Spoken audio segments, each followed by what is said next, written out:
হঠাৎ করে 11টা 11:30টার সময় দেওরের বাড়ির থেকে ফোন আসলো যে তাদের বাড়ি যেতেই হবে।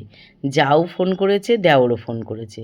সেই মতনই না খেয়েই বেরিয়ে পড়লাম দেওরের বাড়ির উদ্দেশ্যে। এবার গিয়ে পর দেখি ভাত রেডি, মাছ ভাজা রেডি, ইলিশ মাছ দিয়ে এক পেট ভাত খেয়ে তারপরে লেগে পড়লাম রান্নায়। আর যাওয়ার কারণ হচ্ছে আমার দেওর একটা ইলিশ মাছ এনেছে। বাংলাদেশের ইলিশ কিনা আমি সঠিক বলতে পারবো না, কিন্তু বড় একটা ইলিশ মাছ এনেছে, সেই উপলক্ষে আমাদেরকে যেতেই হবে দুপুরবেলা। আর যেমন কথা তেমনই কাজ। আবার ঢোকার সঙ্গে সঙ্গে দেওর আমার কাছে আবদার করলো, বৌদি সর্ষে দিয়ে করবে, কিন্তু সর্ষে ইলিশ মাছের ঝোলটা হবে পাতলা।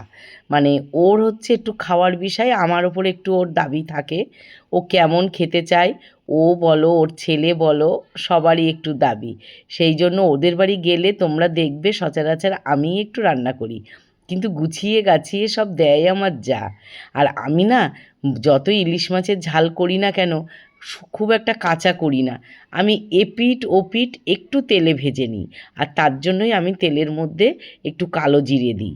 আর কালো জিরে দেওয়া হয়ে গেল, আর আমি এই যে ঝোলটা করেছি ইলিশ মাছের ঝোলটা, কালো জিরের পরে আর কিছু দিইনি। আর ঝোলের মশলাটা বানিয়েছি তোমার সর্ষে, কালো সর্ষে, অনেকগুলো কাঁচা লঙ্কা আর একটা টমেটো দিয়ে ডাস্ট করেছিলাম। আর এই যে কালো জিরে দিয়ে তো ইলিশ মাছ ভেজেছিলাম, সেই তেলের ওপরেই মশলাটা দিয়ে একটু নেড়ে চেড়ে নিয়েছিলাম জল দিয়ে। তারপরে দিয়ে দিয়েছিলাম জল, আর জল ভালো করে মশলার জলটা ফুটে উঠলে তবেই দিয়েছিলাম ইলিশ মাছটা। ইলিশ মাছটা দিয়েও খুব ফুটিয়ে নিয়েছিলাম, কারণ ইলিশ মাছের যতক্ষণ না তেল বেরোচ্ছে ততক্ষণ ধরে আমি ফুটিয়েছি। ইলিশ মাছের ওপরে একটু তেল মানে ভাসলে তবেই কিন্তু খেতে ভালো লাগে। আর নামানোর আগে সামান্য একটু কাঁচা তেল দিয়েছিলাম, যাতে বেশ একটা কাঁচা তেলের একটা ঘ্রাণ আসে। দেখবে এই ইলিশ মাছের ঝাল ছাড়া অন্য যে কোনো মাছের এই সর্ষের তেলের কাঁচা ঘ্রাণটা ভালো লাগে না, কিন্তু ইলিশ মাছে সেই কাঁচা ঘ্রাণটা আসলে সর্ষের তেলের খুবই ভালো লাগে। মানে বলতে পারো এক একটা জিনিসের এক একটা ধরন খাওয়ার, যে জিনিসের যে জিনিসটা দিয়ে দিলে খেলে ভালো লাগে সেই রকমই করার চেষ্টা করি। তাই ইলিশ মাছটা তো হয়ে গেছে। আমি না একটা করেছি কি, বড় থালায় ঢেলেছি, দাঁড়াও তোমাদের দেখাচ্ছি। এই দেখো, একটা যাতে এই রকম বড় একটা চ্যাতরা থালায় ঢাললে হয় কি মাছগুলো ভাঙে না। আর দেখো কি দারুণ হয়েছে না ইলিশ মাছটা। তোমাদের যদি এই ভিডিওটা ভালো লাগে অবশ্যই প্রথম থেকে শেষ অবধি দেখার অনুরোধ রইল। আর যারা এখনও আমাকে মানে ফলো করনি ফেসবুক থেকে, তারা একটু ফলো করবে, ইউটিউব থেকে একটু সাবস্ক্রাইব করে দেবে গীতা সরকার অফিসিয়াল নামে। আর ভিডিওটা দেখে তবেই কিন্তু লাইক কমেন্ট শেয়ার করো, কারণ তোমাদের এই লাইক কমেন্ট শেয়ার আমার খুব প্রয়োজন।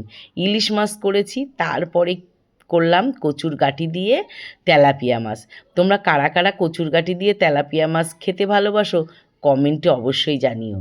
আর গাঁটিগুলো ছিল একদম টাটকা, মানে চাষি সবে সবে বাজারে এনেছে। আর ঠিক ঠিক সেই মুহূর্তে আমার দেওর গেছে বাজারে, তাই কচুর গাঁটিগুলো সেও বাড়িতে নিয়ে এসেছে। আমি কাল বিলম্ব না করে একদম কচুর গাঁটিগুলো কেটে জলে একটু ভাপ দিয়ে ফেলে দিয়ে তারপরে জিরে, টমেটো, কাঁচা লঙ্কা ফোড়ন দিয়ে মানে রান্না করে ফেললাম কচুর গাঁটি দিয়ে তেলাপিয়া মাছ, জ্যান্ত তেলাপিয়া মাছ। এই ঝোলটাও যা হয়েছিল না, দুটো মাছই হয়েছিল ফাটাফাটি। তারপরে রান্না করার শেষে উনি প্রতিদিনের মতন চলে এসেছে আজকেরও খাবার খেতে। আর আমার দেওর প্রতিদিন বাজার থেকে ওর জন্য হয় বেগুন, নাই সিম, মানে আর এইগুলো হচ্ছে ফুলকপির পাতা, সেগুলোই কিনে নিয়ে এসেছে বাজার থেকে। ও আসে রোজ খেতে। তারপরে আমরা দুপুরে খাওয়া দাওয়া করে আমার বরমশাইকে নিয়ে চলে গেলাম হসপিটালে। তেমন কিছুই না, একটা বাচ্চা কুকুর আমার বরমশাইকে একটু ভালোবাসা দিয়েছে, তাই তার জন্যই ভ্যাকসিন দিতে গিয়েছিলাম। ভিডিওটা এখানেই শেষ করব, আসছি আবার নতুন আর একটা ভিডিও নিয়ে। ততক্ষণে সবাই ভালো থাকো,